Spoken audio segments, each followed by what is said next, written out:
بسم الله والصلاة والسلام على رسول الله والحمد لله رب العالمين. أما بعد، السلام عليكم ورحمة الله تعالى وبركاته. kusoo dhawaada channelkeena sidoo kale kusoo dhawaada video cusub kaga hadli doona dulqaadka dad video ku cusub tahay hanaga ilo inaad taabatid subscribe sidoo kale aad noo saartid like ta jeclaatay channelka inaad ilowin saad wixii ugu dambeeyay la socotid videoga markaa ka fogaanay.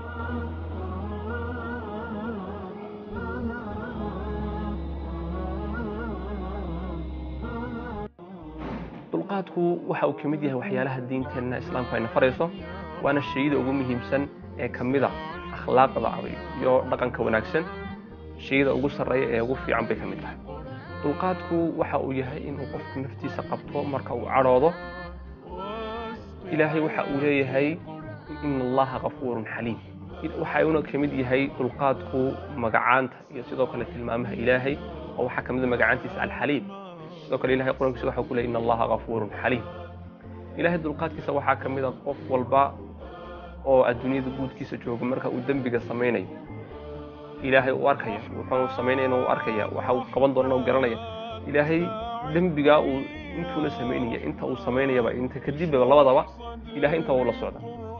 ilaahay qofka caayaya isaga caayaya nabigiisa caayaya diintiisa caayaya malaa'iktiisa ku xadgudbaya wuxuu ahaa يعني dad aad isagoo hadana muxuu ahaa qof waxa ilaahay arkayo ayuu hadana ilaahay qofka uu sugayaa oo ilaahay qofka sugaya bilow soo noqda ilaahay leeyahay oo ilaahay la caaya waxa ay diintay caadi kaga bixinaysa maanta imsa qof ba diinta iyo nabiga iyo malaa'ikta iyo ilaahay inta isku wada daraan hadana aad moodayso sidii qof muxuu ahaa intuu suuli garay ka soo baxay.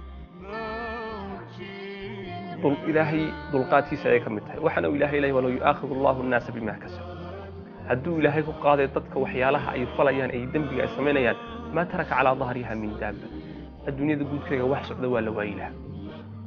ilaahay sidoo kale waxa uu leeyahay laqad kaana lakum fi rasuulillahi uswatun hasanah. tusaale waxa idinku filan oo idinku wanaagsan oo waxa ay tusaale fiican idinku ahaaday nabigeena sallallahu alayhi wasallam.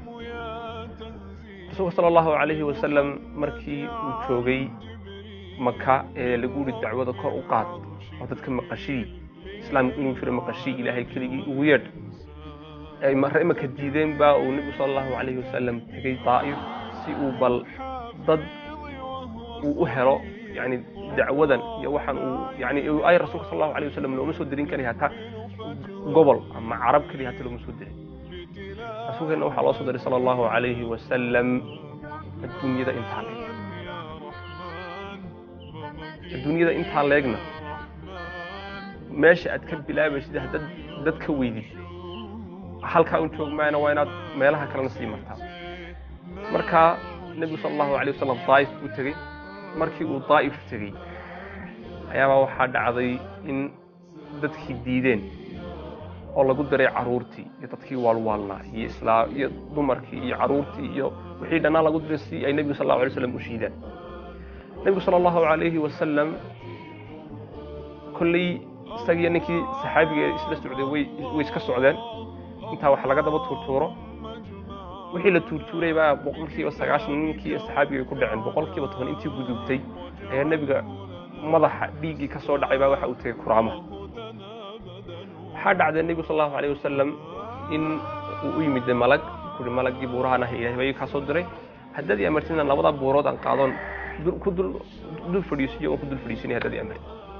markaasa nabi sallallahu alayhi wasallam ku rimeeyay ka daa dul fadhiisinin waxaan ilaahay ka baryayaa in uu ilaahay dabaradooda ka soo saaro ilaahay kaliyaata rumaynaya oo nabi sallallahu alayhi wasallam waxay kamid tahay aragtiisa fog sidoo kale dulqaadkiisa ay kamid tahay in uu dad dhagax ku dhuftay oo shiiday u dulqaato. sallallahu ala sayyidina muhammadin wa ala alihi wa sahbihi